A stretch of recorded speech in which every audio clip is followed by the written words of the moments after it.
একই পরিবারের তিনজন মানুষ ছিল শ্রীলঙ্কার প্রেসিডেন্ট এবং প্রধানমন্ত্রী, এবং শেষ প্রধানমন্ত্রী ছিলেন শ্রীমতী বন্দরনায়েক।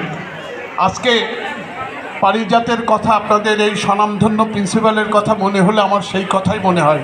ওর বাবা ছিল আইজল কলেজের প্রিন্সিপাল,